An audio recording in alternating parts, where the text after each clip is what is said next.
Bien, bueno, buenas tardes a todos quienes están acá conectados en la sesión virtual. Está siendo grabada esta sesión y también transmitida por el canal de YouTube del Instituto Gioja, eh, de la Facultad de Derecho de la Universidad de Buenos Aires, así que esto también va a quedar grabado para quienes puedan o quieran acceder a esto en diferido. Queríamos primero y principal agradecer al Seminario de Géneros del Instituto, espacio del cual quien les habla forma parte y se ha construido dentro del Instituto con el objeto de discutir temas de interés en torno a desarrollos teóricos y prácticas de los feminismos. Un espacio que resulta muy auspicioso para poder debatir temas contemporáneos de enorme interés para una gran parte de la academia y construir conocimiento de las metodologías, teorías y epistemologías feministas y o con perspectivas de géneros. Mi nombre es Paula Sagel, me desempeño como becaria del CONICET en el Instituto Gioja y focalizo mi trabajo en intersección de políticas sociales, el poder judicial y la interpretación judicial en general, y soy docente también del área Derecho Constitucional de la Facultad de Derecho de la Universidad de Buenos Aires, y bueno, estoy actuando como maestra de ceremonias en esta reunión, que fue coorganizada con mi compañera y colega Leticia Vita, que también está acá presente, que también es investigadora del CONICET, doctora en Derecho, licenciada en Ciencia Política y docente de la Casa también en Teoría del Estado. Primero y principal, bueno, presentarles a nuestra conversadora principal del día de hoy, Carmen Romero Bachiller. Estamos muy contentas y contentes de tenerte hoy acá, en horario diferido, desde Madrid. Así que muchas gracias por tu tiempo y por tu amabilidad de compartir este espacio con nosotras. Muchísimas gracias a vosotras. Desde luego, pues eso, agradecer muchísimo a Paula Sagel, a Leticia Vita y también al Instituto Gioja que me hayáis invitado hoy aquí. Para mí es un placer poder compartir con todas vosotras, vosotres, y bueno, pues un poquito en realidad estoy a vuestra disposición, no sé, o sea, como me digáis. Buenísimo. Bueno, primero una aclaración preliminar para quienes están sumándose hoy. Yo personalmente voy a estar utilizando el lenguaje no binario en general, como en particular con las personas que tomen la palabra, para intentar ser neutral y respetuosa en cuanto a las identidades de cada uno. Por si alguna persona desea que use pronombres no neutros, puede pedírmelo y no hay ningún problema. Solamente le pido que lo haga al tomar la palabra y presentarse. Leti, ¿algo que quieras agregar? No, simplemente volver a agradecerle a Carmen por su tiempo y su disposición y bueno, invitar también a un debate y a una discusión siempre respetuosa y en el marco bueno, de esto, que es un seminario de investigación. Así que le damos la palabra nomás. Bueno, yo siguiendo un poco lo que me comentó Paula, habíamos hecho una propuesta de hacer como una breve presentación de unos 15 minutos del texto. Ya digo que esto me da un poquito de pudor porque la invitación ha sido para discutir un texto que había escrito y entiendo que se ha leído y compartido, entonces tampoco quiero enredarme mucho en ello. Pero bueno, también siguiendo un poco lo que Paula me comentó, pues bueno, lo que he hecho ha sido dejar una presentación más larga sobre la que pasaré muy rápidamente, pero porque me interesa sobre todo contar un poco, de alguna manera, por qué surge el texto, ¿no? En qué enclave y con qué preguntas, ¿no? O qué malestares incluso podríamos decir que surge la necesidad de pensar todo esto y compartir un poco, porque creo que, al menos para mí, ¿no? El interés que tenía este trabajo, que está hecho con bastante poca ambición, no creo que tenga excesiva ambición teórica, creo que tiene más que nada o surge de la necesidad de tratar de entender algo que se me estaba haciendo muy difícil de comprender y creo que eso es probablemente una sensación compartida por muchas de nosotros, por la irrupción de un discurso en el marco del feminismo. Y ojo, yo insisto en seguir utilizando también el término feminista. Por supuesto me identifico con el término transfeminista, pero no quiero renunciar al uso del término feminista, que entiendo que está siendo apropiado desde determinadas posiciones, precisamente generando lógicas transexcluyentes, ¿no? Y esto me parece muy problemático, ¿no? Creo que el feminismo en el que he crecido, el feminismo con el que he aprendido, en el que sigo creyendo y que sigo defendiendo, es un feminismo incluyente, es un feminismo inclusivo y además necesariamente tiene que serlo, ¿no? Entonces, bueno, este texto, voy a compartir pantalla, si me permitís, a ver si va. Un segundito. Ya vamos. Vale. Este texto básicamente surge, bueno, en principio para una petición de un seminario que hubo el año pasado por parte del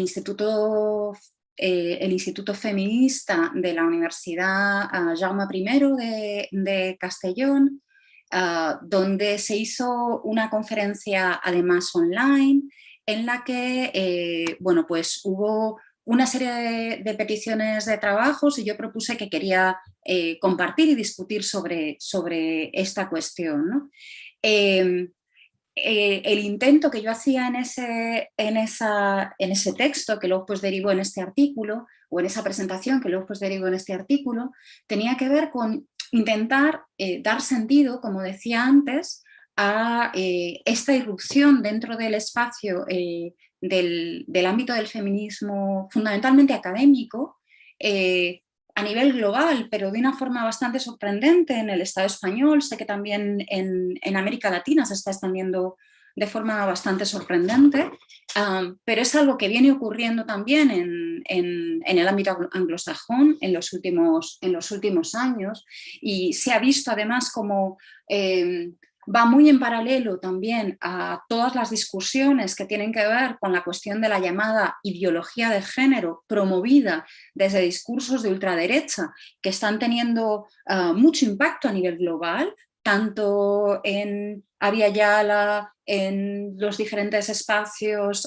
también Norteamérica y por supuesto Europa. O sea, aquí no nos podemos olvidar que tenemos ahora mismo prohibiciones de aborto que han llevado ya a al menos 2 muertes a mujeres que tenían fetos que no acababan de morir y han producido sepsis por no poder provocarles un aborto en Polonia. Hola. Entonces, quiero decir, estamos ante una situación muy problemática donde estamos viendo en muy poco tiempo cuestionar espacios, elementos, reconocimientos que teníamos aparentemente muy consolidados, que tienen que ver con derechos LGTBI, tienen que ver con derechos de las mujeres, por supuesto con derechos trans, y en este momento nos encontramos en una situación muy extraña donde hay una extraña pinza entre ciertas posiciones dentro del feminismo que de repente interpretan como grandes enemigos de las mujeres y del feminismo a las compañeras trans.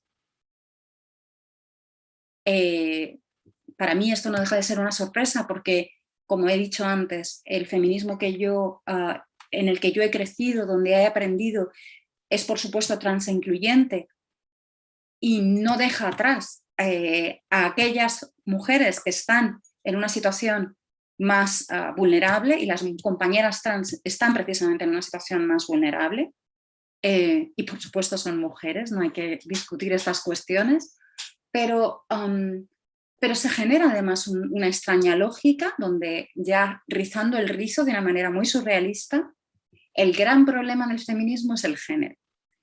Cuando hemos estado discutiendo históricamente para que existan políticas con perspectiva de género, para que se reconozca la existencia de la violencia... Uy, esto yo no lo he pasado.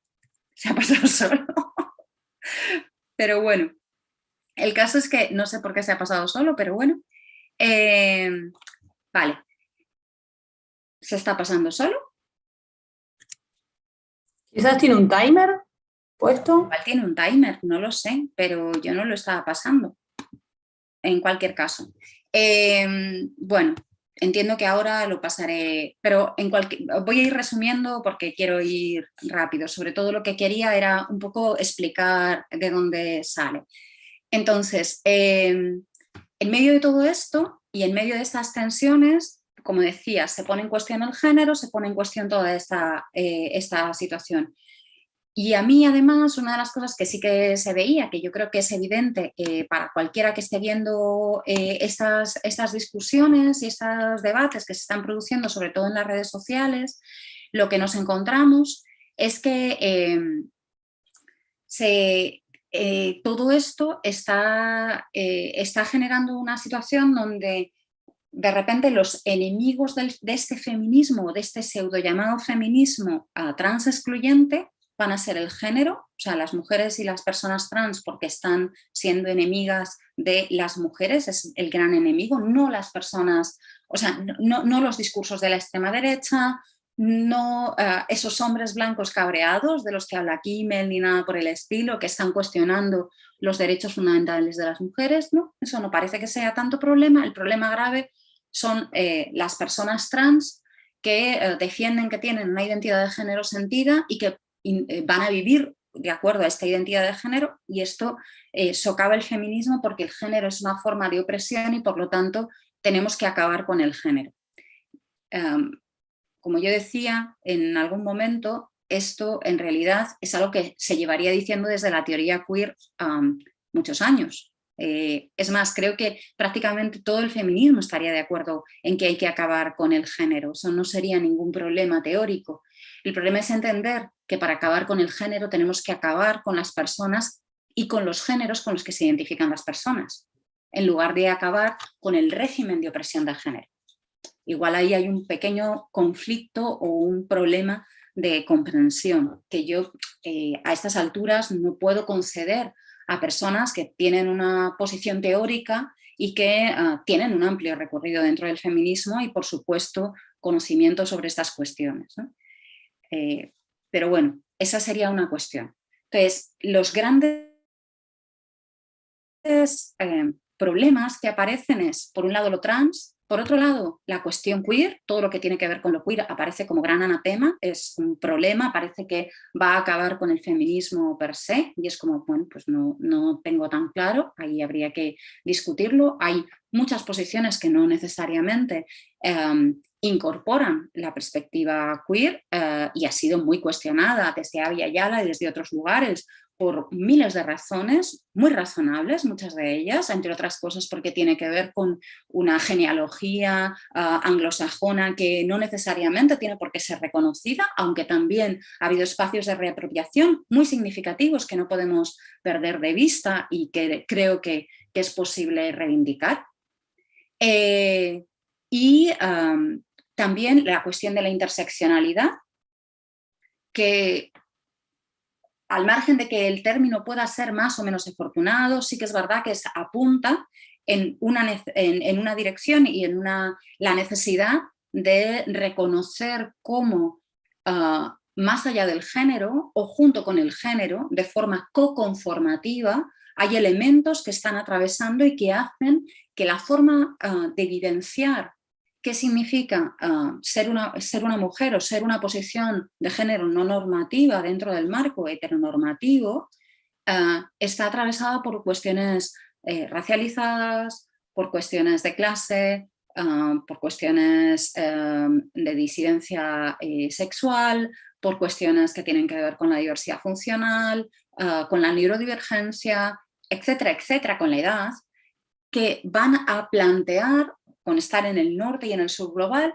y que van a plantear necesariamente unas formas de vivenciar ese género que van a ser diferentes y que van a abrir a la necesidad de plantear incluso agendas que pueden estar en tensión y pueden generar conflictos. Y necesitamos dar cuenta de ello, porque si siempre pensamos desde determinados lugares, estamos ignorando privilegios y estamos generando pues, subordinaciones dentro del marco del propio feminismo. Y esto el feminismo no se lo puede permitir, ¿no?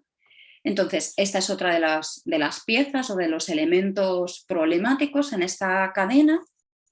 Y el tercero, aunque creo que entra en otro debate, pero sí que tiene mucho peso en el marco del Estado español, o es la forma en la que se ha articulado algunas de las cuestiones, tendría que ver con la cuestión o el debate de la prostitución dentro del seno del feminismo, que es un debate histórico que ha marcado diferentes posiciones, posiciones abolicionistas, posiciones pro derechos, donde ha habido conflicto, pero siempre ha habido históricamente un reconocimiento de que se trataba de posiciones feministas y en este momento determinadas posiciones dentro del abolicionismo, aliadas o reconfiguradas dentro de estas estrategias transexcluyentes, están, digamos, apelando, reivindicando que son las únicas feministas y no reconociendo a aquellas de nosotras que no ocupamos una posición abolicionista, ¿no? Entonces, todo esto forma una pequeña o una gran amalgama compleja donde nos encontramos, ¿no? Entonces, en medio de esto, a mí se me ocurrió, dándole vueltas, que algunas de las cuestiones con cómo se planteaba este discurso me recordaban todo el discurso que se ha trabajado desde la interseccionalidad de las llamadas Olimpiadas de la Opresión, ¿no? Entonces, si voy, a ver si ahora, bueno, decía ahí, ¿no? Que si de la misma manera que decíamos la revolución será feminista o no será, el feminismo será inclusivo, transinclusivo no será. Y entonces me preguntaba esta cuestión que tiene que ver con la cuestión de la interseccionalidad, jugaba con rescatar una historia porque me parecía interesante traer a lo concreto. Quiero decir, una de las cosas que se señalaba es cómo se estaba produciendo este borrado de las mujeres por parte de las mujeres trans en particular, ¿no? Y me parecía que una historia que ocurrió el año pasado, en muy pocos días de diferencia, en realidad en 2 días, entre el 6 de marzo de 2021 y el 8 de marzo de 2021, en la figura de una actriz trans, Daniela Santiago, resulta que yo creo que confluía o hacía ver de una forma muy, muy significativa cómo se solapaban o cómo no era posible, por un lado, excluir a las mujeres trans como mujeres y reconocer la violencia de la que eran objetos, aparecieron bueno, les dijeron en el photocall, de repente estaban los micros abiertos y se empezaron a oír unas cosas que decían los fotógrafos, bastante sexistas, y estuvieron dirigidas hacia varias mujeres. Una de ellas, Marta Nieto, y la otra era Daniela Santiago, ¿no? Ahí lo veis, ¿no? Esta cobra toda llena de tatuajes, puta segura, ¿no? Y entonces, justamente a los 2 días, era el 8 de marzo, y el Ministerio de Igualdad hizo un acto donde Daniela Santiago leyó un texto de la feminista negra, guerrera, lesbiana, poeta Audre Lorde, ¿no? Algo tan conocido como el extracto probablemente más conocido de las herramientas del amo no desmontarán la casa del amo, ¿vale? Y entonces a partir de ahí en Twitter se armó la marimorena. Entraron, por ejemplo, esta es una antigua dirigente del PSOE, con posiciones dentro, entonces planteaba que esto era un discurso demagógico y simplista, ¿no? Porque cuestionaba el hecho de que las mujeres blancas tenían mujeres negras, racializadas, trabajando en sus casas, ¿no? Entonces ahí entraban, ¿no? Entonces ahí le decían, pero a ver, alma de cántaro, que es que estás hablando de Audre Lorde, y esta decía, y a las feministas lesbianas y negras hay que decirlas todo así que bien, ¿no? Y entonces, tal, bueno, y otras, Esther Mayoko, que es una activista feminista, lesbiana, afrodescendiente en España, pues le dice, mira, eres una desubicada, no entiendes nada, no sabes lo que estás diciendo, ¿no? Esto llevó a que incluso dentro del país hay una revista que se llama Es Moda, donde se hizo un artículo sobre esto y se indagó en la figura de Audre Lorde. que bienvenido sea. O sea, como comprenderéis, esto fenomenal. Pero también era interesante porque parte de los discursos que había, y aquí aparece gente como Laura Redondo, que es una de las activistas transexcluyentes más activas en las redes sociales dentro del Estado español, ¿no? Donde hacía ya un ataque mucho más directo y hablaba de mansplaining directamente, diciendo que en el 8 de marzo teníamos a un señor hablándonos y era como, o sea, la violencia transfoba que aparece en medio de todo esto es bastante fuerte, ¿no? Entonces, en medio de todo eso me parecía, por un lado, muy relevante hablar de cómo, y esto creo que es muy significativo, en los discursos transexcluyentes nos estamos viendo cómo lo que se está construyendo es de nuevo esa idea sistemática que ha sido tan cuestionada dentro del feminismo y que ha venido a hablar de la construcción del sujeto mujeres, y cómo esto ha sido una discusión constante a lo largo de los años del feminismo. Ahí tenéis algunas imágenes dentro de Estados Unidos, pero yo traía también algunas, en este caso, dentro del Estado español. Elena Casado tenía un artículo que se llamaba Vueltas con el sujeto del feminismo en el 99. Ahí tenéis a Kim Pérez, que fue la primera mujer trans que habló en las jornadas feministas estatales de Madrid en el 93. Quiero decir, las mujeres trans han formado parte del movimiento feminista en España, integradas dentro del movimiento feminista en España, al menos desde los 90, sin ningún tipo de cuestionamiento. Y esto es muy importante decirlo. O sea, yo recuerdo incorporarme a la organización de las manifestaciones del 8 de marzo en los 2000, junto con la Escalera Caracola, que era un centro ocupado, en ese momento era un centro ocupado de mujeres, y ya estaban las compañeras feministas. De hecho, en la Caracola, que era un centro de por y para mujeres, siempre fue inclusivo. De hecho, una de las compañeras que ocuparon el espacio en el 96 era una compañera trans, Hanna Ramos. Entonces, quiero decir, esto ha sido parte de la realidad cotidiana, ¿no? Entonces, sí que es interesante cómo se produce esta tensión y que sigue invisibilizando dentro de ese sujeto mujeres. Por un lado, el tema de sexualidades se abre a las mujeres trans, pero ha habido una ignorancia y una invisibilización tradicional de mujeres gitanas, migrantes racializadas. Por ejemplo, Remey Sipi, que es una mujer afrodescendiente procedente de Guinea, que tiene, bueno, es como la matriarca del pensamiento feminista negro en España, creó Iguaizu y Pola, Mujer Levántate, en los 90. Y participaba en las jornadas feministas desde los 90. Entonces, quiero decir, hay ahí una tradición también, pero muchas veces queda invisibilizada. ¿Cuándo surge y empieza a romperse todo este debate del sujeto otra vez? Pues esta es una fotografía de una intervención que hizo San Fernández en la Universidad de Otoño de Podemos en 2018, donde en un momento dado dice que tenemos que arriesgar el sujeto del feminismo. Y ese arriesgar el sujeto del feminismo lo plantea Sam precisamente para plantear que hay que abrirlo, que hay que plantear las tensiones que tienen, hacerlo más inclusivo, etcétera, etcétera. Pero un clic pequeño de esa intervención, descontextualizado, empieza a circular por las redes y se arma la marimorena de nuevo, generando ahí toda una serie de cuestiones. Entonces, a partir de todo este debate, yo quería recuperar en este artículo la interseccionalidad como herramienta, que es este concepto que desarrolló Kimberly Crenshaw en su momento, y en particular esta idea que recuperaba Anne-Marie Hancock de la idea de Olimpiadas de opresión. ¿Por qué? Porque me parecía que lo que se estaba produciendo en este ejercicio, en el que parecía que se estaba invisibilizando, o se decía por parte de las posiciones trans excluyentes, que se estaba invisibilizando a las mujeres, borrando a las mujeres por parte de las mujeres trans, y que además se planteaba como problemático el reconocimiento. Esto también pasa en el contexto de que se va a aprobar una ley de reconocimiento de las personas trans en el Estado español, muy similar a la que hay de 2014 en Argentina, donde se va a reconocer la autodeterminación del género, algo que se lleva reclamando por parte de la ONU y se entiende como un derecho humano fundamental, el derecho a la propia identidad, como se plantea en los principios de Yogyakarta en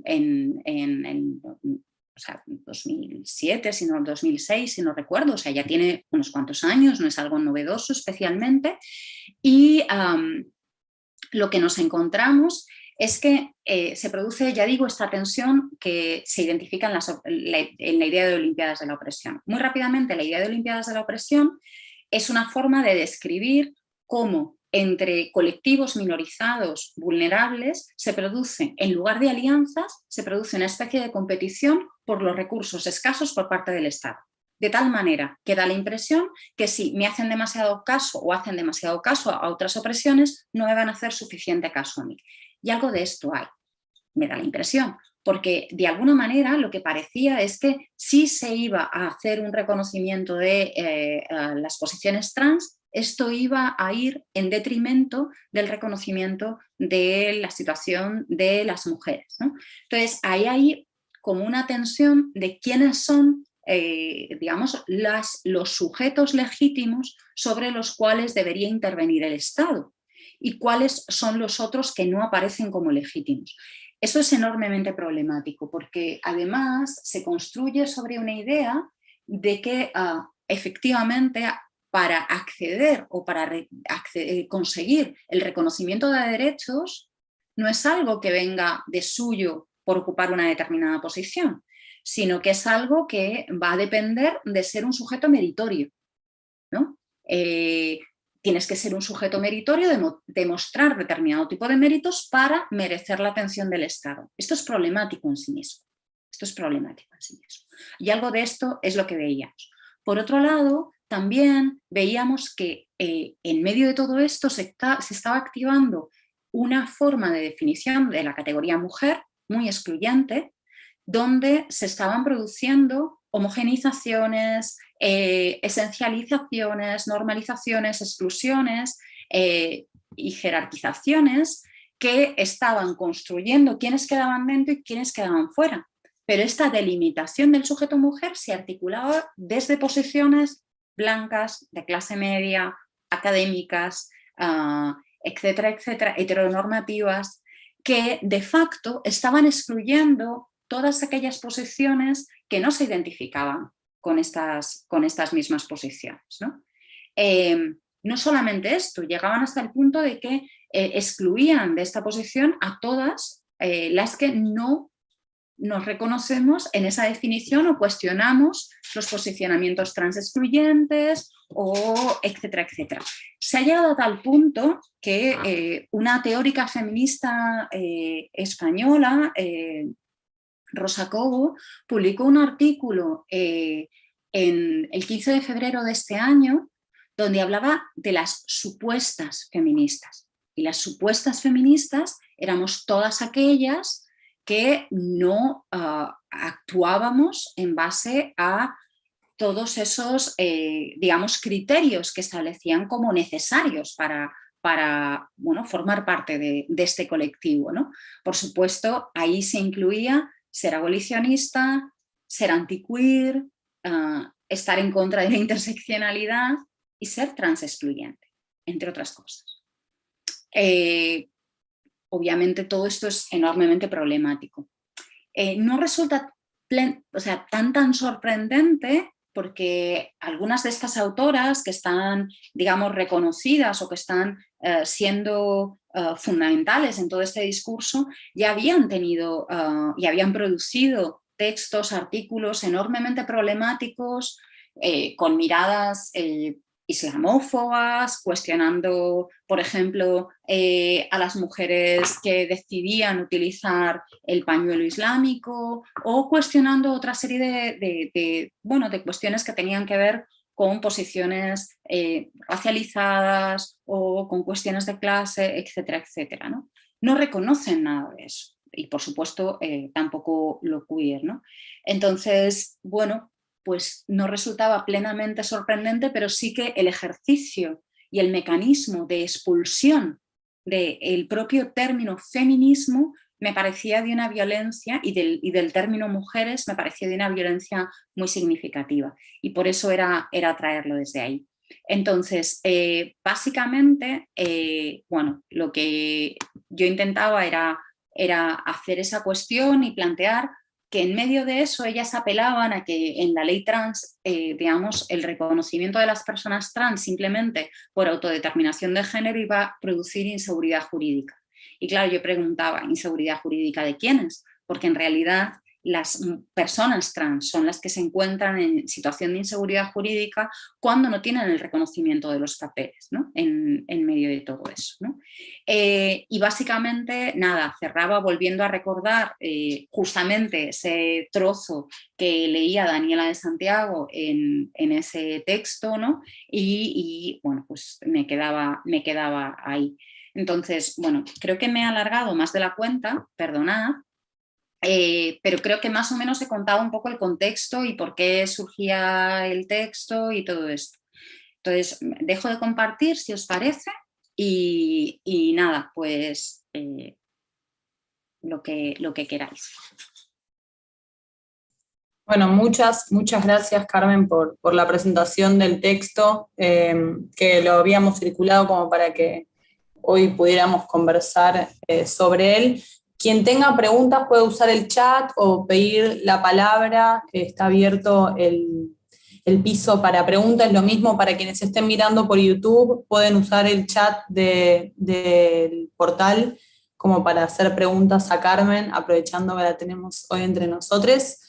Si les parece bien, hasta que surjan preguntas de otras y otros participantes, quería aprovechar para lanzar algún tipo de disparador de la conversación. Primero, comentar que esta es una discusión que me parece que es global, que están empezando a surgir en distintos puntos, en los mismos términos.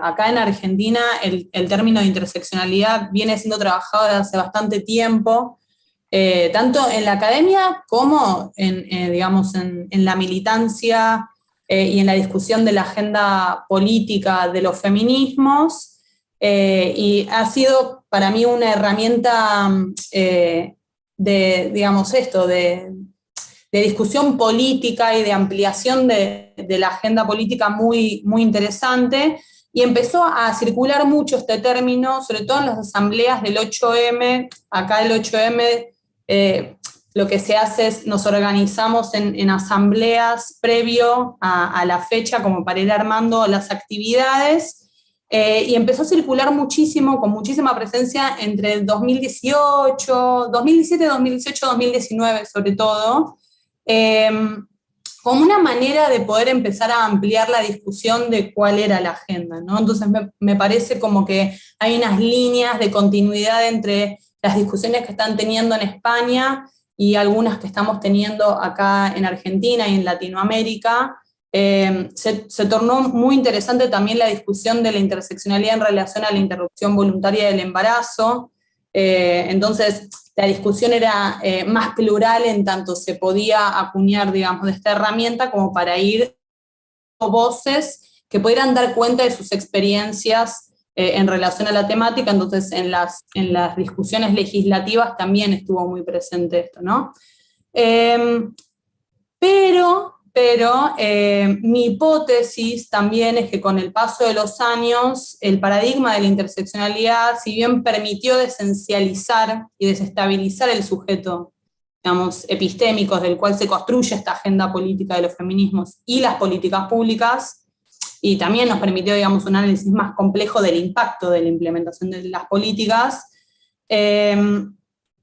tengo la impresión de que es un concepto, una herramienta que está bastante anclado, relacionada con políticas identitarias, ¿no? Políticas que se basan en el reconocimiento de identidades para generar esa política pública. Entonces, la política se genera en tanto soy alguna de estas intersecciones. un poco relacionado con esto que mencionaba sobre el merecimiento de esa política, ¿no? Entonces, como estudiosa, digamos, de la teoría queer, en tu caso, Carmen, me interesaría saber si crees que la interseccionalidad permite todavía avanzar aún más o poder profundizar una concepción universalista de los derechos humanos, o si funciona de alguna manera como un obstáculo para eso. Y también pedirte si tenés, más allá de los ejemplos que trajiste a colación durante tu presentación, ¿tenés idea, digamos, en qué escenarios o ante qué conflictos considerás que el paradigma interseccional sigue configurándose como una herramienta interesante para incidir en las discusiones políticas?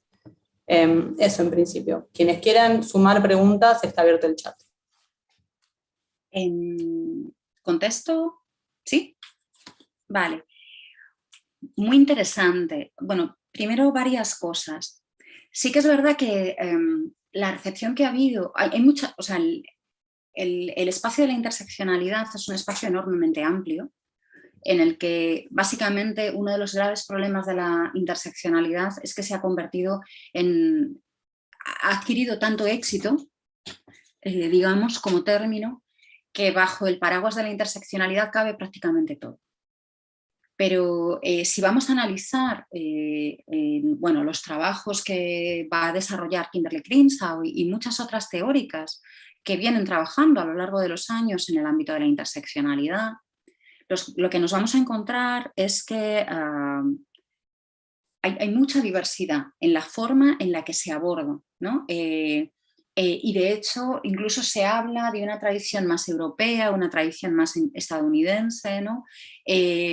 Pero en todo caso sí que se plantea que hay una crítica a las políticas de la identidad. Y de hecho esa es una de las claves de la interseccionalidad. Anne McCall hablaba de diferentes marcos categóricos, ¿no? Y hablaba de que la interseccionalidad podía ser, establecía tres diferencias entre si era intercategorial, diferencias intercategoriales, diferencias intracategoriales o pues directamente un cuestionamiento de las propias categorías, ¿no? De construcción de las categorías. En todo caso, probablemente muchas de las posiciones se mueven entre todas estas discusiones. Digamos que la posición más queer sería un ejercicio de deconstrucción de las categorías. Pero en muchas ocasiones lo que vemos, y de hecho este es un instituto que se enmarca en una facultad de Derecho, y gran parte de la tensión que existe justamente con el marco legal tiene que ver con que en la definición de las leyes, para articular los sujetos merecedores o que van a recibir la atención y el reconocimiento por parte de las leyes, es necesario poder delimitar estos sujetos, ¿no? Entonces ahí hay una tensión. ¿Qué estamos demandando por parte del Estado? A partir de la demanda de la interseccionalidad, por un lado nos encontramos con la tensión de que estamos apelando o reivindicando determinado tipo de derechos de los que van a ser o van a hacer reconocibles a ciertos sujetos que van a ser sujetos de esos derechos. Pero ¿cómo delimitamos esos sujetos? El problema que tenemos es que el marco legal nos requiere de una delimitación subjetiva que en toda delimitación va a generar expulsiones, va a generar exclusiones, y esto lo plantea, por ejemplo, muy claramente Dean Spade cuando cuestiona cómo en muchas ocasiones las apelaciones por parte de colectivos LGTBIQ y colectivos minorizados a la intervención por parte del Estado muchas veces genera situaciones de violencia institucional, etcétera, etcétera, precisamente porque lo que está produciendo es una expulsión de determinado tipo de sujetos o la imposibilidad de reconocer estos sujetos en los marcos normativos que están establecidos. Probablemente lo que nos encontramos es en una tensión porque nos movemos en marcos conceptuales diferentes que al mismo tiempo tenemos que ser capaces de poner en diálogo con la seguridad, de alguna manera, de que siempre nos van a hacer trampas, ¿no? De alguna manera. Pero al mismo tiempo no podemos dejar de apelar al Estado por el reconocimiento. por los derechos, ¿no? Entonces, ahí hay una tensión, quiero decir, podríamos dejar de apelar al Estado, pero ¿cuáles serían, digamos, las posibilidades de dejar de apelar al Estado? Porque dejar de apelar al Estado es dejar la herramienta jurídica en manos de los que van a seguir creyendo en el Estado. Y a mí eso me parece enormemente problemático. Porque es, digamos, conseguir, y esto se está viendo, o sea, quiero decir, no es algo que me estoy inventando. En este momento se están utilizando los marcos legislativos precisamente, de nuevo, para expulsar a determinado tipo de posiciones y determinado tipo de categorías, ¿no? Entonces, de la misma manera que las leyes de extranjería expulsan, no reconocen y niegan el marco de la ciudadanía a determinado tipo de personas que transitan las fronteras, no respondiendo a los regímenes organizados a nivel internacional, generando unas situaciones de ciudadanía de segundo orden o directamente una expulsión del reconocimiento por parte del Estado, digamos una auténtica muerte civil, ¿no? En este momento hay una demanda muy importante en el Estado español de regularización ya, y se está haciendo toda una petición de firmas muy amplia para reivindicar que haya una iniciativa legislativa popular que reconozca y regularice a todas las personas que en este momento se encuentran en el Estado español en situación de irregularidad administrativa, precisamente por esa situación de tránsito de fronteras. Pero nos pasa en más ámbitos, ¿no? Entonces, el problema es que jugamos con diferentes marcos.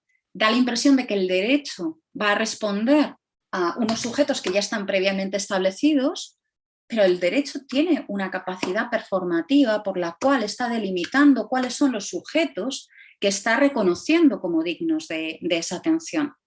Entonces, tiene esa capacidad y eso no podemos negarlo. Entonces, nos vemos todo el rato en esa tensión que nos coloca, por un lado, en la necesidad de demandar al Estado y al mismo tiempo reconocer que es una herramienta peligrosa y que va a producir exclusiones y que, por lo tanto, vamos a tener que estar continuamente, digamos, peleándonos con esa misma herramienta, ¿no? Porque en muchas ocasiones, además, y eso también es especialmente problemático, y a mí ahí el trabajo de Sara Ahmed me parece fundamental, cuando ella habla de las dinámicas de no performatividad, este ejercicio por el cual nombrar algo, hacer que aparezca, cuando parece que hemos conseguido que efectivamente el Estado nos dé la atención que merecemos, ¿no? Y nos ofrezca los protocolos, las leyes, el reconocimiento, nos encontramos con que es un poco trampa. Y es un poco trampa porque eso en realidad, en lugar de abrir el debate, lo silencia. Es como un mecanismo de borramiento donde ya no se puede demandar más nada, ya está solucionado. Simplemente aparece con que ya el hecho de tener ese marco legal ya parece que no hay ningún problema y sirve de un mecanismo, digamos, de desmovilización. Y eso es problemático en sí mismo, ¿no? No sé. Cuando planteabas el tema de la posición universalista para reclamar derechos humanos, ¿vale? Esta es una tensión también, porque ¿desde dónde estamos construyendo la posición universalista? Cuando hablamos de una posición universalista, ¿dónde está sentada? Porque generalmente los universalismos, tal como los hemos conocido, son particularismos con pretensiones de universalidad. Lo que hacen es invisibilizar el lugar de enunciación, se pretenden no marcados, pero están construyendo una marca que no todas las posiciones podemos alcanzar de una manera o de otra. Y en ese ejercicio se generan exclusiones. Entonces, de nuevo tenemos ahí una tensión.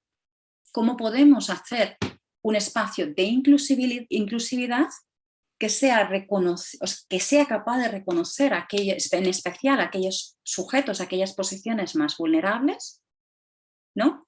Que permita esa visibilidad y al mismo tiempo no reproduzca estas exclusiones, o al menos saber que estamos reproduciendo esas exclusiones y trabajar para que esa inclusividad sea cada vez mayor. Esas son, yo creo, las tensiones donde nos encontramos. No sé si por ahí sirve de respuesta un poco a lo que planteabas.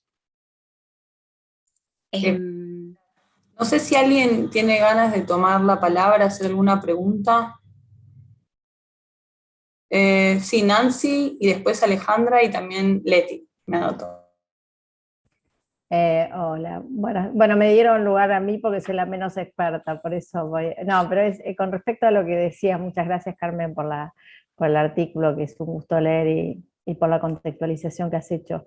En línea con lo que vienen charlando con Paula, me preguntaba cómo se puede salir de esa lógica, ¿no? En la que el Estado va generando un cuello de botella y va marcando, no van a entrar todos, van a entrar, entonces ustedes mismos ustedes mismas seleccionen, ¿no?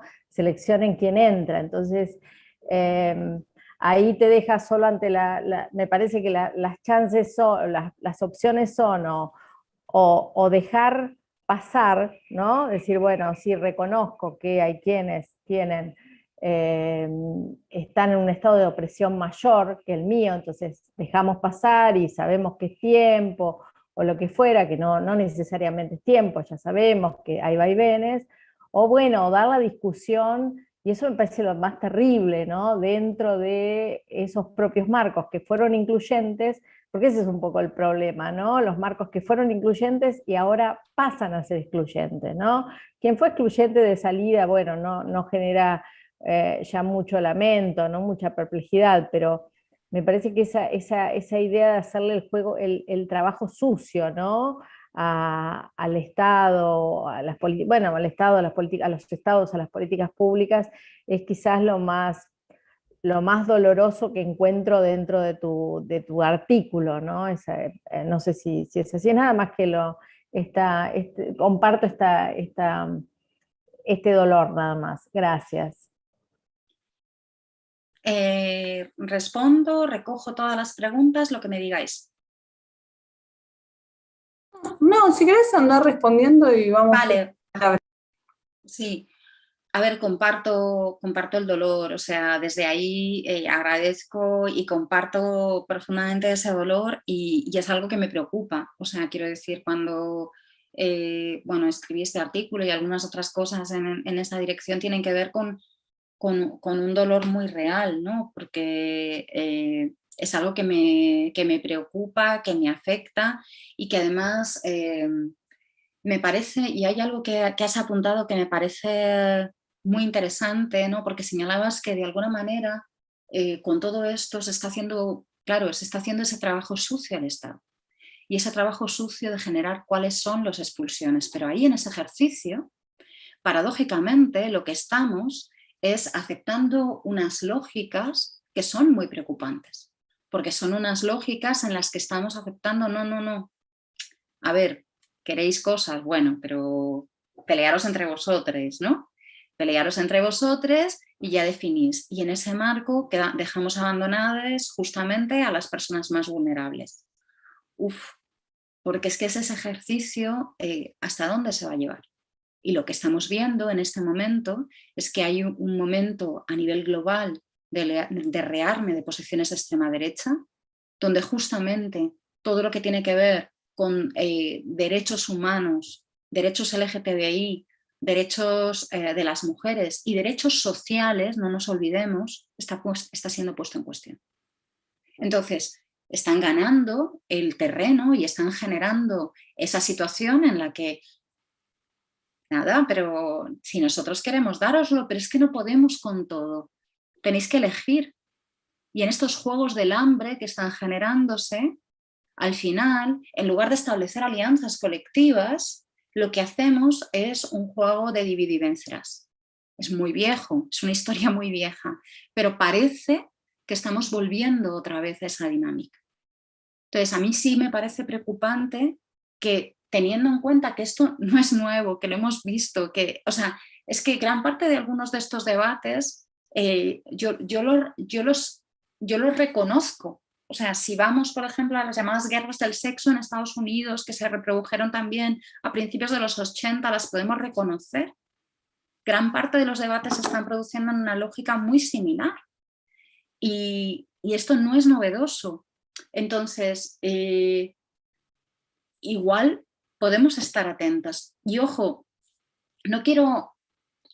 soy bastante poco conspiranoica, pero sí que es verdad que gran parte de estos debates se están haciendo en las redes y hay una presencia muy elevada de bots y hay mucha financiación por parte de colectivos de extrema derecha a nivel global que están potenciando que se movilicen y visibilicen estos discursos. Y discursos que, en realidad, en términos numéricos, son bastante minoritarios, están ganando preeminencia a nivel discursivo en los medios de comunicación, etcétera, etcétera, como si fueran equiparables. Y lo más grave, cuando esto ocurre en un momento en el que globalmente ha habido la huelga mundial de mujeres que se impulsó precisamente desde Argentina, 2018 a nivel global, todo lo que fue el Me Too también, Ni Una Menos, en España también, y ha habido una emergencia colectiva fundamental. El feminismo se convirtió de nuevo en hegemónico para sorpresa de muchísima gente. Hay mucha gente nueva, joven, entrando dentro del feminismo sin necesariamente muchos referentes, y el ver determinado tipo de discusiones en las redes, ahí sí, movilizando discursos que tienen que ver con políticas de identidad, digamos que compran determinado tipo de discursos, ¿no? Tal vez porque son más fáciles. Y esto sí me parece problemático, peligroso, no sé. Pero vamos, ya digo, no tengo una respuesta, ojalá, ya me gustaría, pero creo que es importante poder pensar colectivamente, porque realmente es una cuestión que a mí me parece grave, me parece muy, muy problemática. Sí. ¿Vale?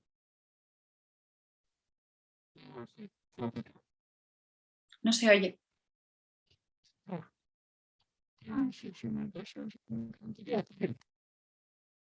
¿Lo mejor? Un poquito mejor, si puede ser un Ya, poquito sí. más alto. Siempre digo, Ahora. perdón, un segundo. Ya, ahí sí. Entonces, bueno, primero quería agradecer por la presentación y quería preguntar justamente sobre lo que o sea, sobre lo que estabas comentando antes, ¿no, a Nancy? En parte, estos, digamos, alarmantes neoconservadurismos que han estado apareciendo, ¿no? Me parece que responden a una cierta idea propia de esta ¿no? corriente esencialista en cuanto a la ontología, de que ahora cualquiera puede declarar ser lo que quiera, ¿no? Y entonces de repente una persona y eso alarma, ¿no? Pero eso me da la impresión que simplemente la otra cara de la moneda de la idea de que nuestras diferencias biológicas, yo creo que es innegable, ¿no? Hay gente que nace con pene, con vagina, hay gente que tiene los ojos verdes, los ojos azules, eso o sea, no me parece problemático. Que esa constatación es lo único que se está haciendo cuando se decide que la clasificación fundamental va a ser por sexo. Y justamente no es ciega a la idea de que es la decisión de que la clasificación va a ser por sexo, ¿no? Y que en el fondo está girando en torno a una idea de reproducción. Lo que termina ¿no? haciendo caer en un esencialismo que hasta algún punto es casi cándido, ¿no? Entonces, porque justamente en el fondo decimos, no, solo estamos dando cuenta de una diferencia, no, estás poniendo toda nuestra sociedad, estás haciendo que toda nuestra sociedad gire en torno a esa diferencia. ¿No? Y es una diferencia propiamente agarrada desde el punto de vista reproductivo, ¿no? Que lo que va a hacer es perpetuar cierta posición de la mujer, ¿no? Como, bueno, incubadora, por ejemplo, etcétera, etcétera, etcétera.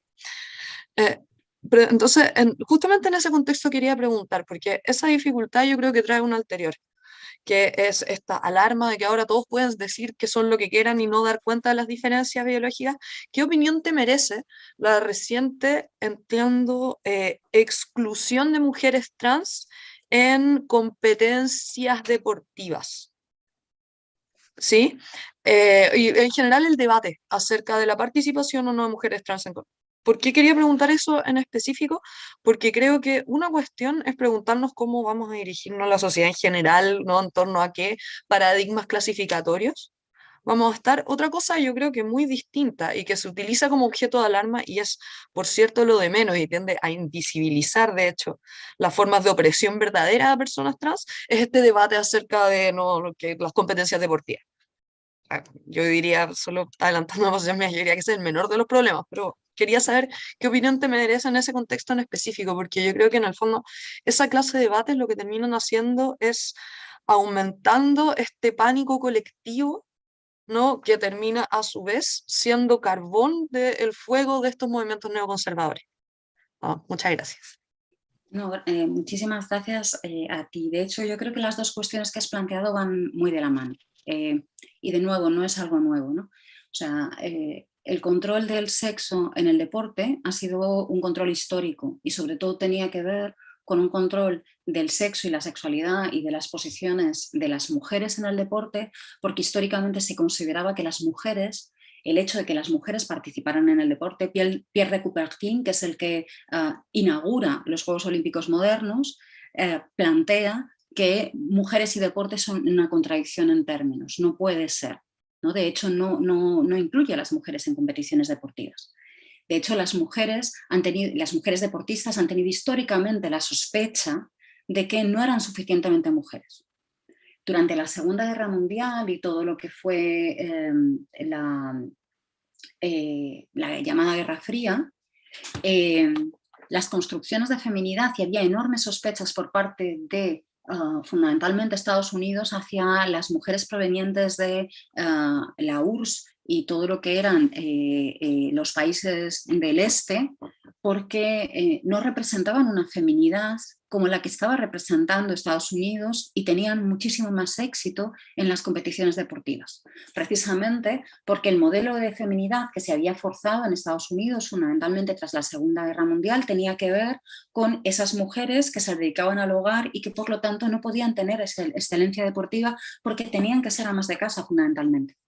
No se valoraba esa excelencia deportiva porque quebraba digamos, la feminidad, quebraba a las verdaderas mujeres. Entonces, otras mujeres quedaban o se convertían en una amenaza.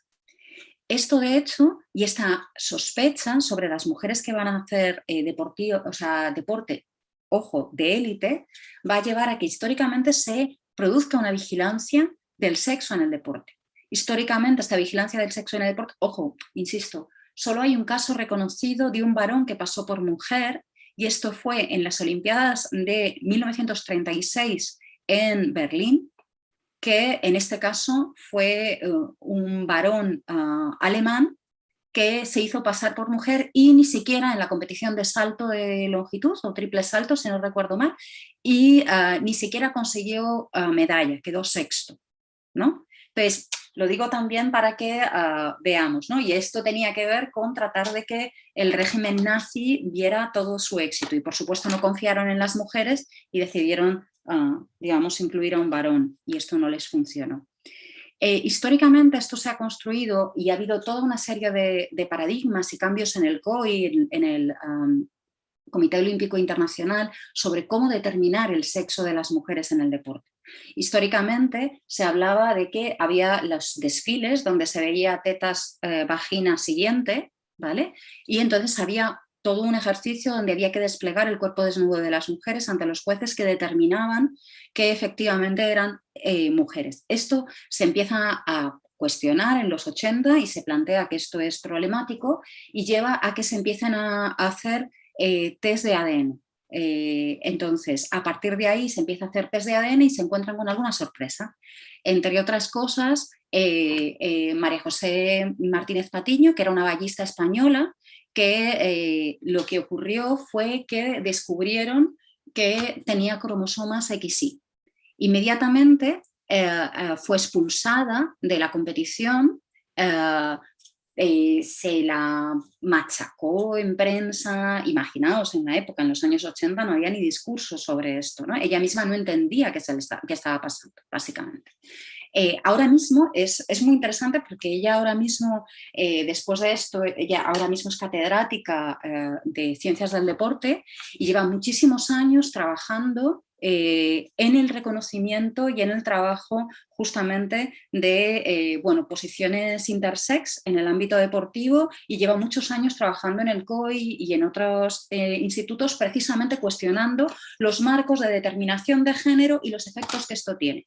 Porque, ojo, también tenemos esta cuestión, no existen esas mediciones para los varones, y no existen las mediciones para los varones porque se entiende que no pueden tener ningún tipo de, digamos, competencia por parte de las mujeres. No hay la sospecha teóricamente de que las mujeres puedan tener mayor éxito deportivo que los varones. Bueno, habría que ver, porque también podemos entender cómo hay determinado tipo de prácticas deportivas que tienen más que ver con cuestiones en las que las mujeres tenemos más habilidades, y la mayoría de las prácticas deportivas entendidas como exitosas están, digamos, creadas de por y para varones, ¿no? Recogiendo esas habilidades deportivas históricamente más, digamos, desarrolladas. Y por otro lado, y esto también, hay textos tan antiguos como el clásico de Iris Maiden-Young, Throwing Like a Girl, lanzando como una chica, donde lo que se muestra es que en el propio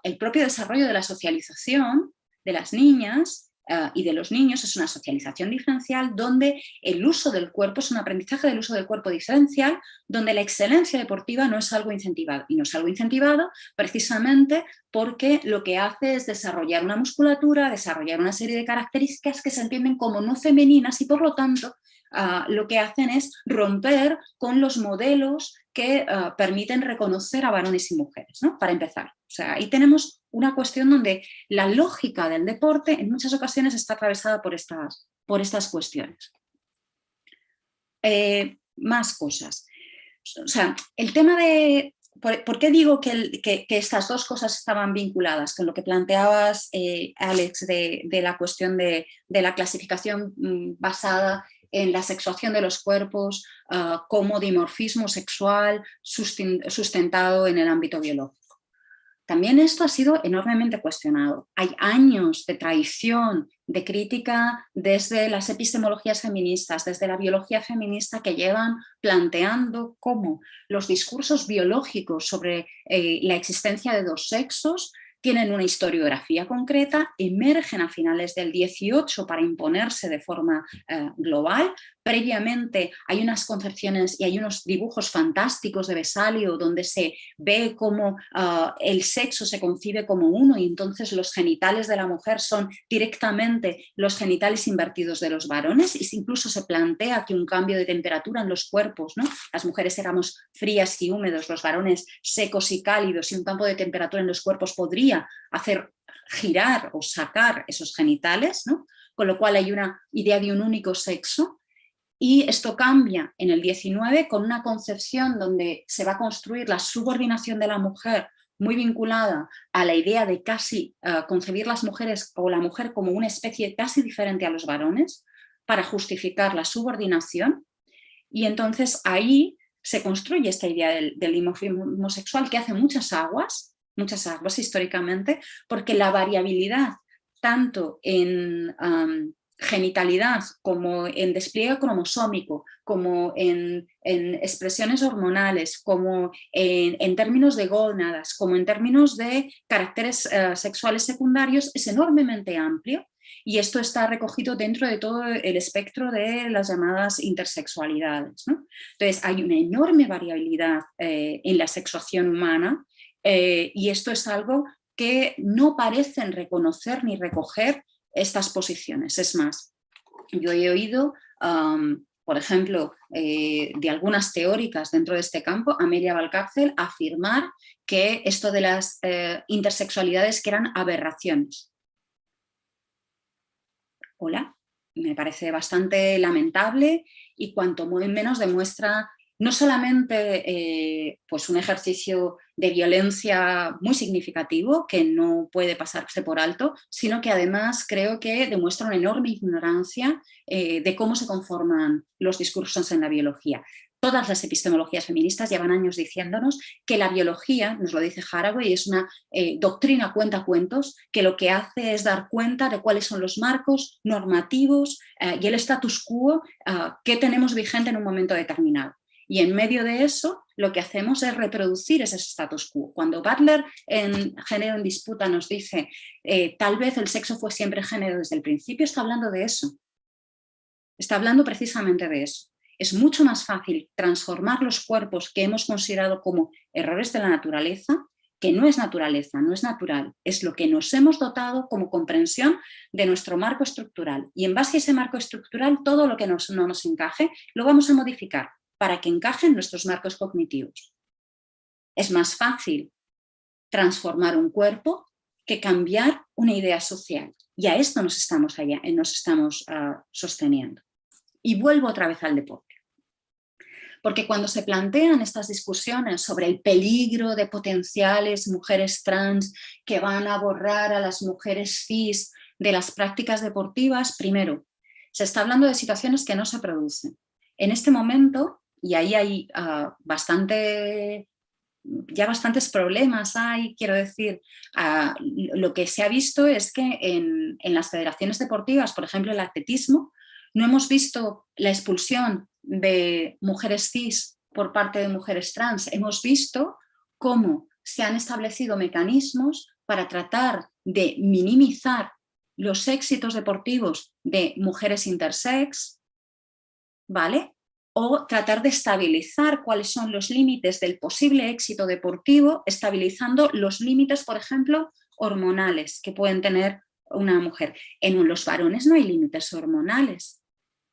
Y se articuló, por ejemplo, en el caso de Casper Semenya y otras deportistas, la idea de que se estaba produciendo una ventaja competitiva que era injusta y por eso había que controlar las hormonas.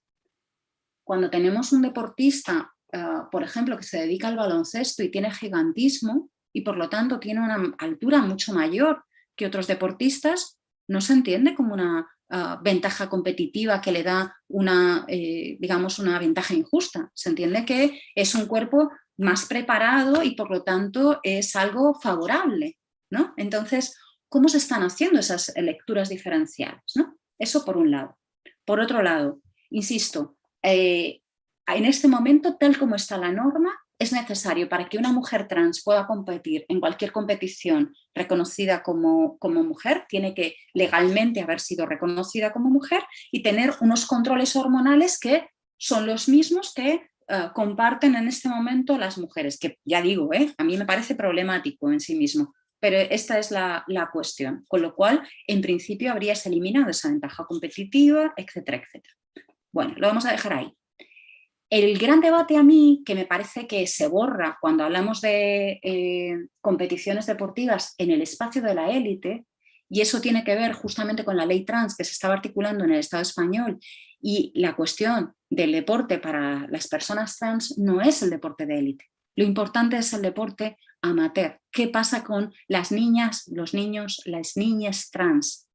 Que cuando llegan a una determinada edad donde ya no pueden competir en deportes o en equipos de mixtos, tienen que empezar a competir en equipos categorizados por sexo, que eso es problemático en sí mismo, pero son las normativas que tienen las diferentes federaciones en este momento, no pueden, porque no han podido cambiar, por la edad que tienen obviamente, su posición registral y el reconocimiento del sexo, y por lo tanto no pueden participar en las competiciones. Quedan expulsados no solamente del espacio de la socialización que produce el deporte y el beneficio colectivo que produce para la socialización infantil poder participar en prácticas deportivas, pierden un espacio de socialización y quedan excluidas y excluidos y excluides. Y esto es lo más grave. No solamente en espacios infantiles, sino incluso en ámbitos posteriores a nivel amateur. Esto está impidiendo de facto que muchas personas trans estén pudiendo participar en espacios deportivos a nivel amateur, insisto. Y esa es la parte más importante. Porque es un ejercicio también de proveer salud al conjunto de la ciudadanía, ¿no? Y garantizar la inclusión en todos los niveles, ¿no?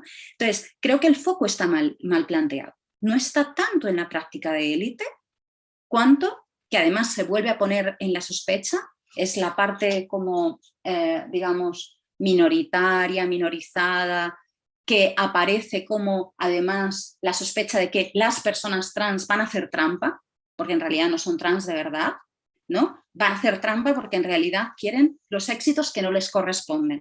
En lugar de plantear eso, vamos a plantear cuáles son las necesidades de las vidas de las personas concretas. Y cuando lo planteas desde ahí, claro, la mirada cambia radicalmente, ¿no? Entonces, bueno, eso sería lo que comentaría sobre eso. Betty.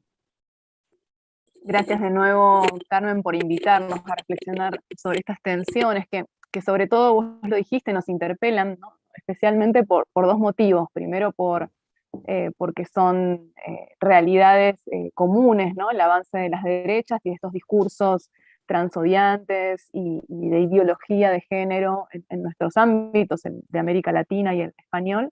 Pero también nos interpela mucho como académicas jurídicas, ¿no? Vos resaltabas la importancia de la definición del sujeto, efectivamente, para estas discusiones que en principio podrían parecer muy teóricas, pero que son absolutamente pertinentes a la hora de tomar decisiones que impactan en la vida de personas de a pie, ¿no? Entonces, mi pregunta tiene que ver con eso y con, desde tu mirada, tu observación como profesora, como socióloga, atenta de la realidad en España, ¿qué permeabilidad tienen estas discusiones teóricas en la academia jurídica española, ¿no? Que por ahí no conocemos tanto, en torno a, sobre todo, ¿no?, a esa academia jurídica hegemónica, hasta qué punto estas discusiones tienen una llegada, ¿no? Y en relación también a esto, ¿en qué otras discusiones normativas ves el problema de la introducción de estos discursos transodiantes? Habías mencionado una,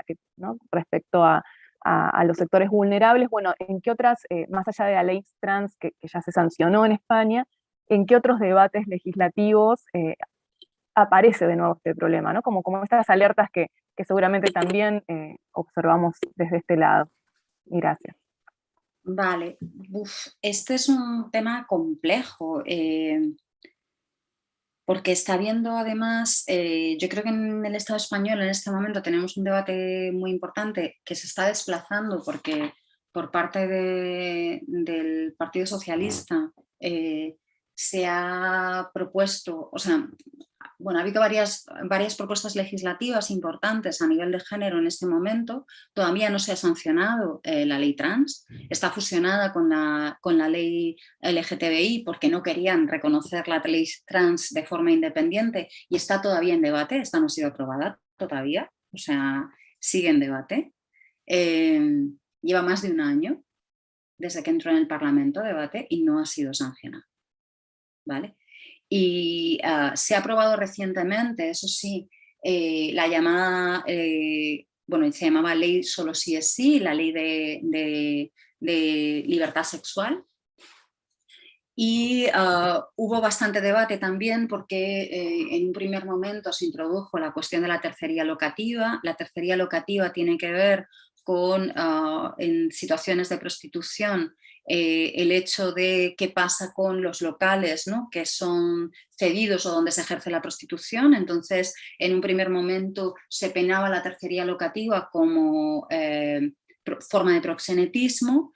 Y ahí se sacó porque en muchas ocasiones por parte de muchos colectivos se entiende que esto puede tener una interpretación bastante laxa y puede entenderse como cualquiera que permita, por ejemplo, arrendar un piso a una mujer que ejerce la prostitución, ¿no? Entonces eso impediría directamente el acceso a la vivienda y otra serie de situaciones o circunstancias mucho más amplias que estarían penalizando a las mujeres que ejercen la prostitución, no tanto el proxenetismo ni nada por el estilo. Entonces eso se sacó, pero el Partido Socialista junto con el Partido Popular sacó una propuesta de ley que ahora mismo está encima de la mesa, digamos, de abolición de la prostitución, pero que de facto lo que estamos viendo es un ejercicio de prohibicionismo, porque hay un momento en el que se están, digamos, estableciendo una prohibición incluso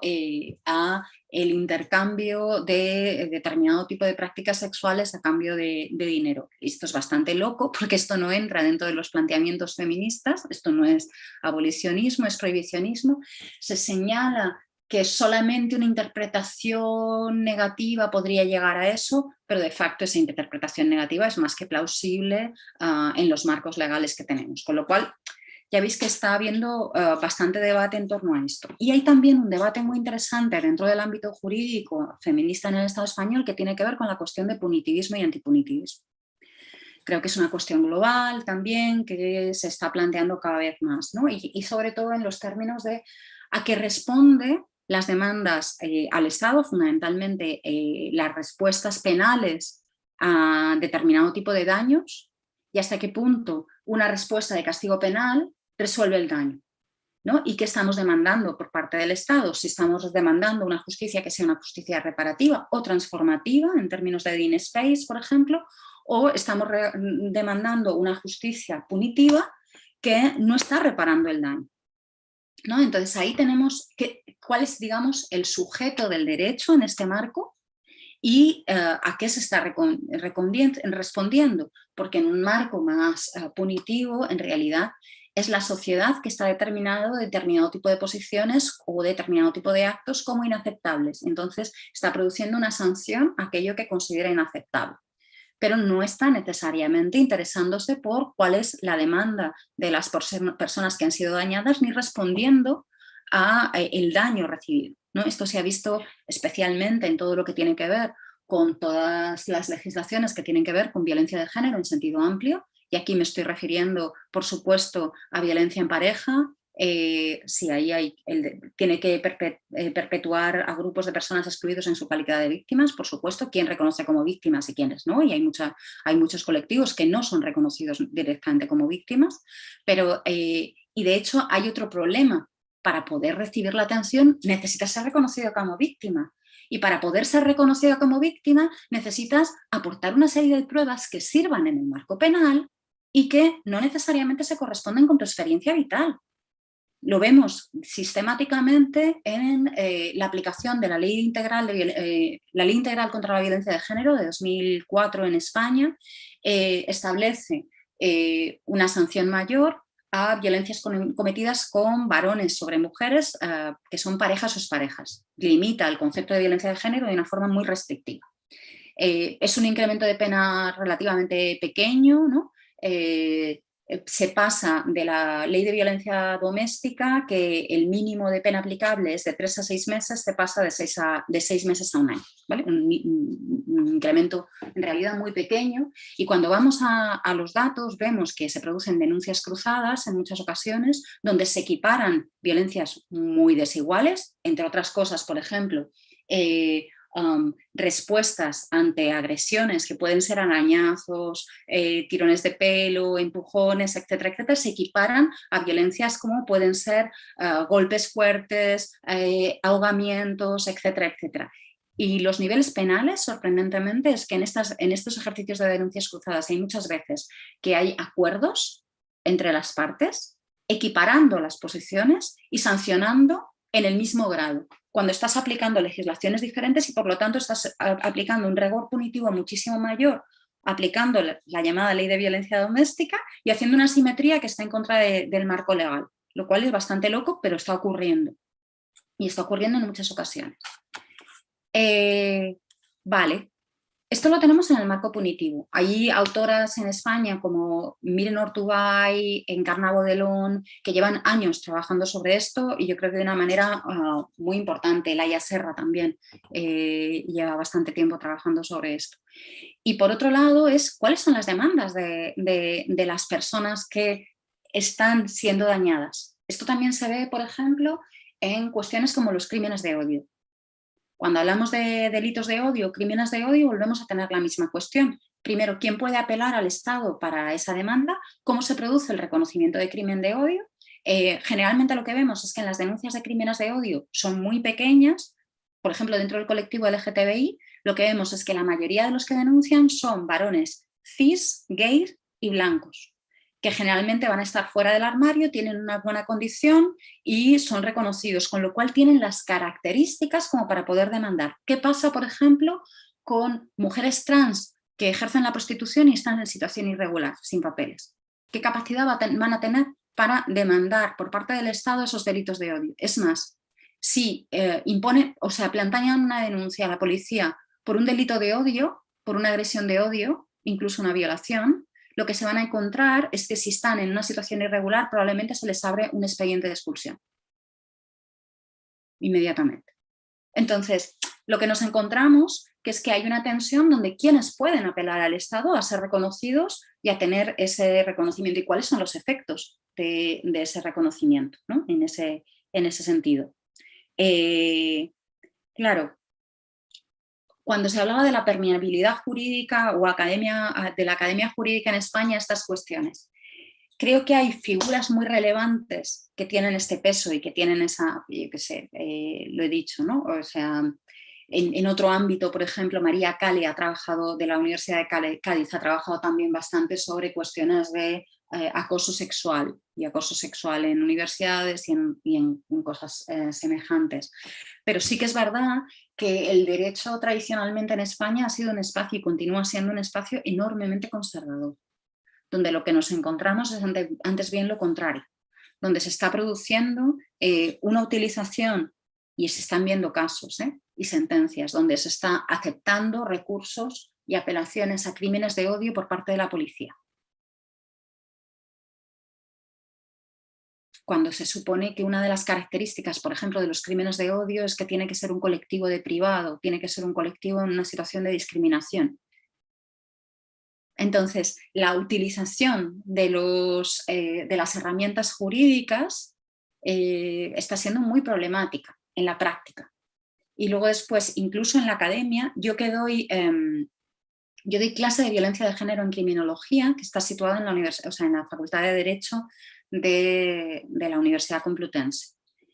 Y cuando llegan, es una asignatura optativa de cuarto de carrera y llegan mis estudiantes después de que han pasado años en los que han recibido muchísima formación jurídica, muchísima formación desde el ámbito de la psicología, y donde me encuentro con que mis estudiantes llegan convencidos de que, por ejemplo, la Ley Integral de Violencia de Género es injusta, porque trata diferencialmente a los varones y esto atenta contra la igualdad ante la ley.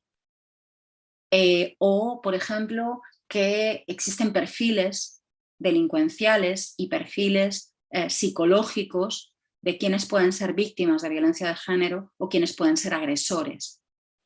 Entonces, todo esto tiene que ver con un marco que en realidad tiene mucho que ver con el marco del derecho, que tiende a individualizar los casos en lugar de leer el marco estructural.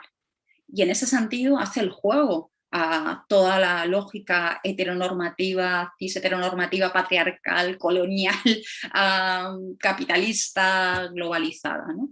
Entonces, esto es un problema que tenemos, es un problema, y el marco jurídico es muy problemático, muy problemático. Sí. Lo hablo por eso hablaba todo el rato, ¿no? De la tensión, de necesidad de demandar al Estado por un lado y a las leyes, y por otro lado pues los problemas que van generando esas propias leyes, el marco legal. ¿Alguien más quiere hacer alguna pregunta? Si no, yo me arrogo el privilegio. Bueno, aprovecho quizás, no sé si alguien más tiene alguna pregunta o quiere tomar la palabra. Si no, hago una última pregunta y después ya te dejamos ir, porque empieza en un ratito también otro evento acá en el Gioja, al que invitamos a sumarse. Es el segundo encuentro que está organizando para analizar las implicancias del caso Lucas Hanat, que está organizando Paola Colombrero, así que si quieren pueden quedarse conectados más tarde. Quería radicalizar un poquitito más la discusión que venimos teniendo. Me crucé hace un tiempo atrás con un artículo en un portal que se llama LATFEM, que es un portal de noticias feministas acá en Argentina, donde le hacen una entrevista a una académica brasilera que se llama Sonia Correa, que viene también trabajando teoría queer desde hace algún tiempo, y hace un planteo que me gustaría compartir con vos, a ver cómo te resuena o qué, digamos, qué reacción podés llegar a tener frente a esto.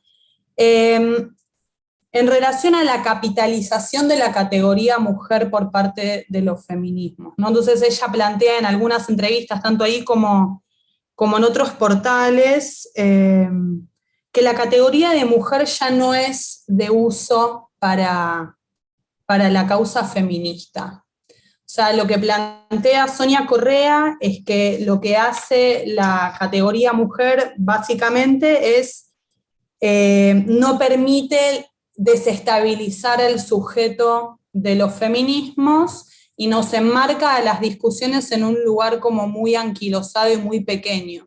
Entonces, lo que plantea es un poco este discurso más queer de los derechos humanos, o este discurso más universal y feminista, y no necesariamente anclado ante digamos, el sujeto de la mujer. Entonces critica un poco el armado de los derechos humanos de los 80, la Convención de los Derechos de la Mujer y demás, por decir que de alguna manera no nos termina de permitir hablar de la lucha por los derechos humanos en clave feminista, ¿no? Entonces nos obliga todo el tiempo a volver a decir, reconoceme este derecho porque detento esta categoría. Pero dice que algunos sectores están muy temerosos de abandonar la categoría mujer para digamos, articular sus demandas, porque sigue habiendo un capital político muy grande en cuanto a la detentación, digamos, de ese sujeto privilegiado, sobre todo, digamos, mujeres cis, ¿no? Y también lo articula de manera muy interesante con algunas cuestiones que venía hablando Judith Butler, después de su visita en Brasil, que también saca un artículo en The Guardian que sufrió algunas censuras, pero fue muy interesante lo que discute ahí, en donde también, bueno, plantea un poco esta idea de esencializar la discusión de los derechos del sujeto, digamos, de mujer. Entonces quería saber un poquitito qué pensabas en relación a eso, y un poco relacionado a lo que planteaba Leti recién, en cuanto a la articulación que pueden llegar a tener estos sectores más conservadores del género con otros sectores neoconservadores en la discusión sobre derechos, ¿no?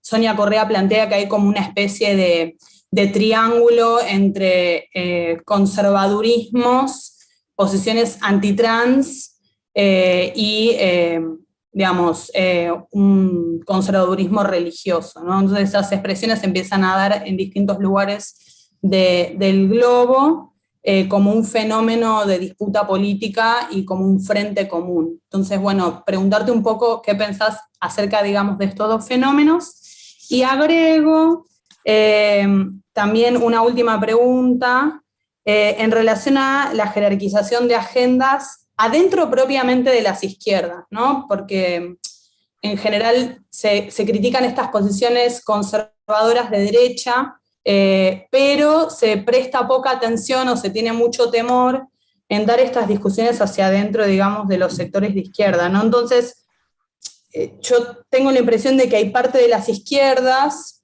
tradicionales que coinciden con estos movimientos neoconservadores en asignarle a la agenda LGBT un carácter secundario, ¿no?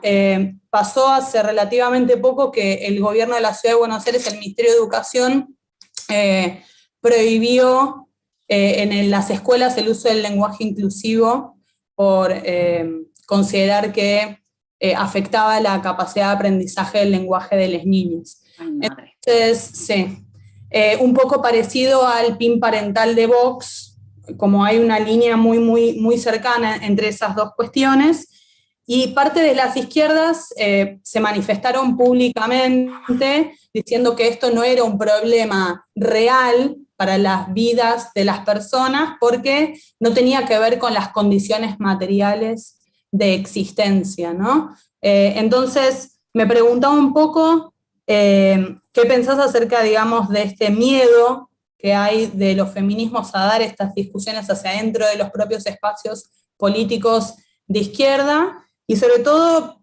quizás cerrando un poco este conversatorio tan rico que tuvimos hoy, cómo desde esta posición que tenemos de, bueno, gente que ya viene militando en los feminismos desde hace bastante tiempo, cómo envalentonar a las nuevas militancias para que puedan asignarle un carácter prioritario a la agenda travesti, trans, LGBTIQ y de las identidades no binarias. Eso. Muchas cosas. Muchísimas gracias. Todo cosas que creo que además me interesan, me interpelan. Yo creo que probablemente haya leído la entrevista a Sonia Correa, porque el AdFem es un referente dentro del feminismo y sí que bueno, llega y se van planteando. Esta no es una cuestión novedosa, de nuevo, ¿no? La discusión de hasta qué punto el sujeto mujer tiene que ser útil o tenemos que abandonarlo es una discusión antigua. Cuando en el 85 Donna Haraway publica un manifiesto para cyborgs, mucha gente se le olvida, pero en realidad se hace en el marco de la discusión que hay sobre el sujeto del feminismo y lo plantea como una respuesta irónica que precisamente va a romper con la llamada a la identidad y las necesidades que hay de remarcar que las mujeres tienen que tener determinado tipo de características. Entonces, precisamente plantea el modelo cyborg precisamente para quebrar todo esto. O sea, no es nuevo. Hace ya unos años, en los 2000, no recuerdo ahora mismo el año, creo que es de 2007, Janet Halley, que es una teórica de derecho de Harvard, si no recuerdo mal, ya tiene un texto que habla de cómo debemos abandonar la idea de diferencia sexual, la idea de que el feminismo tiene que ver con una existencia de una diferencia sexual que marca diferencias entre hombres y mujeres y que además se trata de, digamos, beneficiar a las mujeres. Y va desmontando todo eso desde un planteamiento queer, planteando que puede haber mujeres que en un momento determinado opriman a otros varones en situación subordinada, con lo cual no queda claro que las posiciones necesariamente hombre-mujer en todos los casos funcionen como tal. No es que anule las categorías, no es que anule o que descarte las posiciones categóricas, pero plantea cómo están desestabilizadas y en ocasiones no siempre van a responder a esos criterios, ¿no? Hace ya todo un trabajo bastante interesante que plantea esa necesidad de desestabilizar el sujeto. Ahora bien, ¿esto quiere decir que tengamos que abandonar la categoría mujer? Pues tampoco estoy tan segura. Igual ya se ha hablado históricamente mucho de que era necesario pasar de la categoría mujer a las categorías mujeres, porque la mujer parece que señala una cierta esencia, que quién puede encarnarla o habitarla. Probablemente muchas de las que estamos aquí no podemos encarnarla ni habitarla, pero yo que me dedico precisamente en muchas ocasiones a tener que justificar por qué es necesario y por qué sigue existiendo una situación de desigualdad estructural en un marco de desigualdad global de género, pues yo necesito datos estadísticos, oiga usted, y necesito poder demostrar que existe una brecha salarial y necesito poder demostrar que hay una desigualdad en cuanto al acceso al desempleo, hay una segregación horizontal y vertical en el ámbito, hay un suelo pegajoso, hay toda una serie de cuestiones que necesitamos utilizar.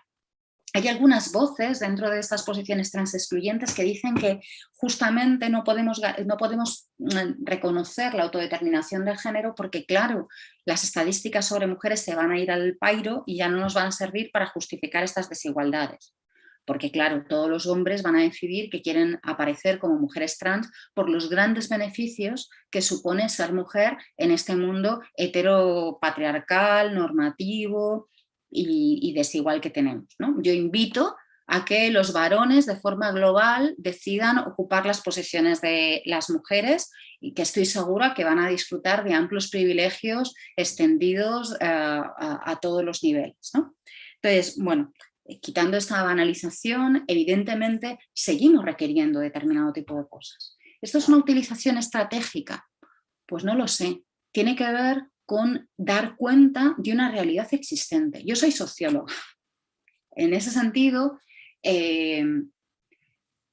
hay posiciones que se enmarcan en un plano del idealismo, ¿no? Y que plantean, no, por supuesto, tenemos que eliminar las categorías. Yo estoy de acuerdo, pero ¿y entre medias qué hacemos? ¿Cómo vamos a poder hablar de las desigualdades si no tenemos herramientas para dar cuenta de las categorías que efectivamente están existiendo? Al mismo tiempo tienen un efecto performativo, recrean, etcétera, etcétera, pero podemos hacerlas más porosas y podemos señalar que las categorías no determinan todo y no tienen por qué plantear lógicas en las que, digamos, lo sean todo definitivamente, tampoco, ¿no? Podemos entender que las categorías son, hola, categorías, ¿no? Y en base a eso, entenderlas y trabajarlas. Entonces, yo no descarto el uso de las categorías porque funcionamos con ellas. Otra cosa, ya digo, es cómo pueden ser habitadas, cómo pueden ser desestabilizadas, cómo puedan ser reocupadas y recreadas. Y eso se lleva haciendo históricamente. O sea, ni siquiera las personas que nos reconocemos como mujeres cis en este momento ocupamos la posición mujer de la misma manera que la ocupaban nuestras madres o nuestras abuelas, ¿no? Mucho menos en regímenes especialmente conservadores, bajo, bueno, pues en el caso de mi madre o mi abuela, bajo la dictadura franquista con todo lo que se implicaba, ¿no? Vale.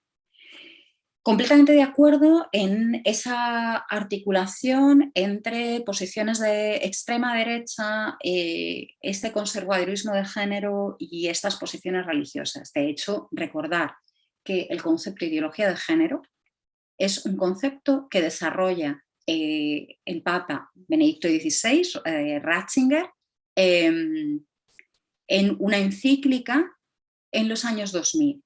De hecho, hay un artículo que tiene Judith Butler en Deshaciendo el Género, publicado en 2004, donde ya denuncia cómo se está empleando este concepto de ideología de género.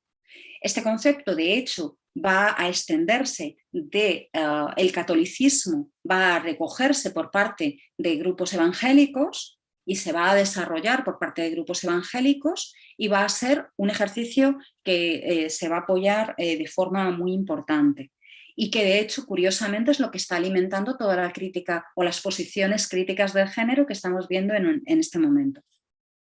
Cuando Judith Butler escribió a finales de octubre de este año en The Guardian también un artículo que luego pues, fue traducido por la ADFEM, hablando, ¿no? de toda esta, por qué había tantos problemas con el género últimamente, que lo cito en el artículo, inmediatamente después hubo toda la serie de críticas, pero también Sara Ahmed en su blog, Feminist Killjoy, hizo una entrada que se llamaba Críticas con el género, conservadoras de género, ¿vale? El conservadurismo de género, que también tradujo la ADFEM, donde precisamente hacía ese vínculo.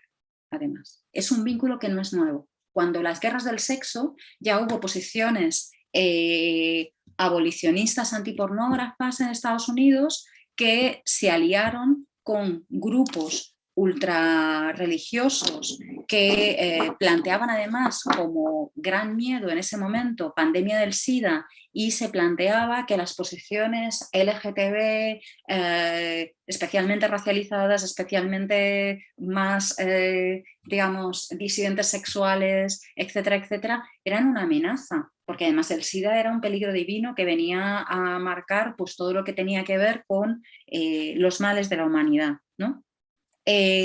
Con lo cual, ese discurso no es tan novedoso y sigue produciéndose. Efectivamente, es un anclaje que se está dando.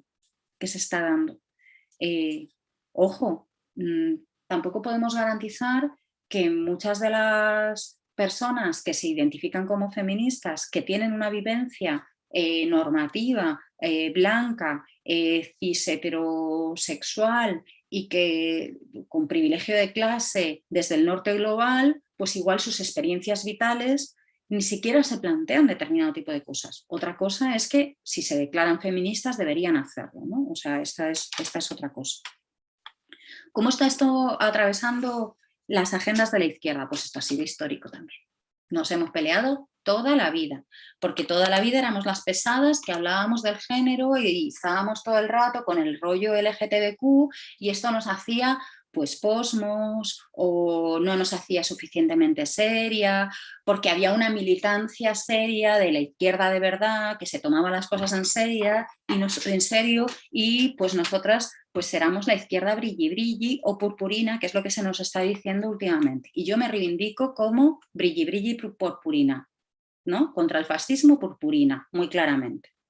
Pero esto se está planteando también en el Estado español. Hay toda una oleada de lo que se llama o se está llamando rojipardismo, y bajo este epígrafe rojipardo se está apelando a todos estos discursos pretendidamente obreristas, pero que lo que están haciendo básicamente es la tensión tradicional que se produjo en la hay discusiones de verdad y hay cosas que son secundarias. Esto no es novedad, de verdad, yo parezco muy viejuna, pero es que voy a citar a señores viejunos. Cuando se produjo la Revolución Rusa en 1917, un señor que igual suena, que se llamaba Lenin, le echó una bronca a Clara Zetkin porque las mujeres revolucionarias bolcheviques estaban teniendo discusiones sobre cómo querían tener las relaciones con sus compañeros varones. Y Lenin le decía, a ver, estos son discusiones pequeño burguesas sobre que no nos hacéis caso o que no, si hacéis la cena o no hacéis la cena. Y es como, no, chato, o sea, esto tiene que ver con cómo nos relacionamos, con cómo esto, y esto es fundamental. Entonces, este tipo de discusiones sobre qué es lo importante han sido históricas en la agenda del feminismo, no es nada nuevo. Y que se diga que esto de lo queer, lo gay y tal, ya estáis, qué pesados que estáis, con siempre lo mismo, lo importante es lo material, y es como muy bien, pero es que mi vida es así, igual la tuya no.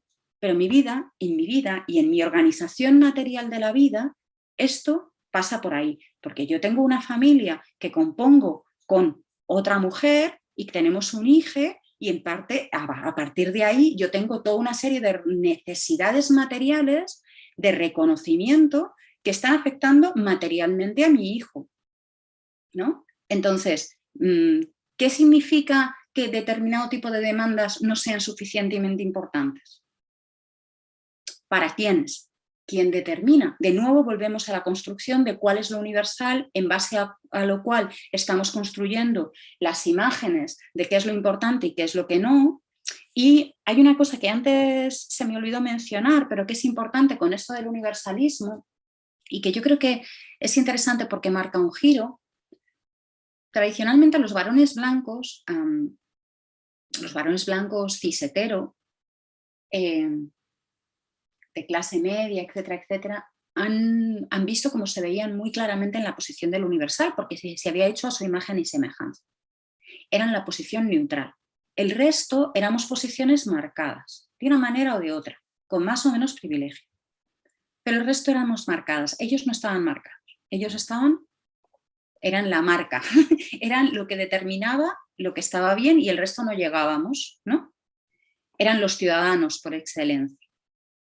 Los detentadores de derechos por excelencia. Lo universal estaba hecho a su imagen y semejanza.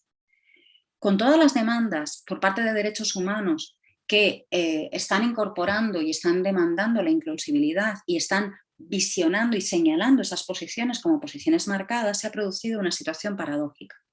Y es que estas posiciones, que históricamente han ocupado el privilegio, se ven como agraviadas. Se ven como agraviadas porque esa posición de privilegio que detentaban está siendo cuestionada y ya no se ve como un derecho que les corresponde, sino como un privilegio. Y esto les está haciendo sentirse mal porque se les está quitando lo que les correspondía. Y además, y esto es algo que plantean Iciar Gandarias, Marisela Montenegro y Joan Pujol en un artículo muy interesante que publicaron en 2019 en la revista Feminismos. Lo que de repente están planteando ahí es que se convierten, o sea, están articulando el discurso de víctimas y el discurso de la minoría, son una minoría agraviada, de repente, ya no son lo universal, ahora son una minoría agraviada, que se le han quitado determinado tipo de derechos y articulan todo el discurso de las políticas de identidad como minoría agraviada, ¿no? Entonces es muy paradójico lo que está pasando, ¿no? Porque efectivamente se están visibilizando, pero se están visibilizando como víctimas de las hordas de feminazis, de queers, ¿no? Y de personas racializadas que están rompiendo con el orden normativo que les estaba beneficiando. Y entonces, en medio de todo esto, claman por la recuperación de los derechos ante lo que viven como un exceso, ¿no? Y reclaman que se reclaman como igualitarios, ¿no? Porque reclaman la igualdad ante la ley.